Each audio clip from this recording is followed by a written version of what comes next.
నన్ను ఒక్కని చేసి కొట్టిరు కదా, మీరు ఈయనే ఉండురు. ఏం చేసుకుంటావు చేసుకో, నేను మా బాబాయ్ని పిలుచుకొని వస్తా. తోలుకరా, మీరు ఈయనే ఉండురు. ఈయనే ఉండురు మీరు. పో బాబాయ్, నన్ను కొట్టిరు వాళ్ళు పొట్టు పొట్టు. నువ్వు వాళ్ళ దగ్గర ఏం మాట్లాడకు. నువ్వు ఏమైనా మాట్లాడినావు అనుకో ప్లాన్ మొత్తం ఫెయిల్ అవుతుంది, నా ఇజ్జత్ పోతుంది. ఇగో నువ్వు గింతేయో ఛాతీ లేపి ఇట్లా రౌడీ లెక్కుంటు నువ్వు అంతే. అట్లనే ఉండు. ఏమైనా మాట్లాడనుకో పుస్తు మొత్తం ఇజ్జత్ పోతుంది మనది. సరేనా? ఇక వీళ్ళే బాబాయ్ కొట్టింది.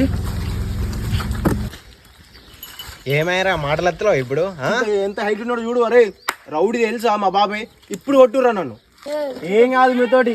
ఏమైతుంది రా, నీతోనేమవుతుంది, మీ బాబాయ్తోనేమవుతుంది. మేమే రౌడీ కావాలా మీ ఊర్లో తెలుసా? వాళ్ళు ఏం చేసుకుంటారు, వాళ్ళు ఏం చేసుకోరు. వాళ్ళు పని చేసుకునేటానికి పిలుచుకొచ్చిన మీ బాబాయ్ ఏమన్నా పోటు కాడా? ఏం చేసుకుంటాడు, ఏం చేసుకోడు. పెద్ద రుబాబు. ఏం కాదురా మీతో, ఏం కాదు. పోరి సపడే. బాబాయ్ బాబాయ్ బాబాయ్ కంట్రోల్ బాబాయ్, కంట్రోల్. ఇప్పుడు నువ్వు మాట్లాడినావు అనుకో ఇజ్జత్ పోతుంది మనది. అరే పొట్టు కొడతారా మిమ్మల్ని, ఒక్కొక్కని పొట్టు తంతారా.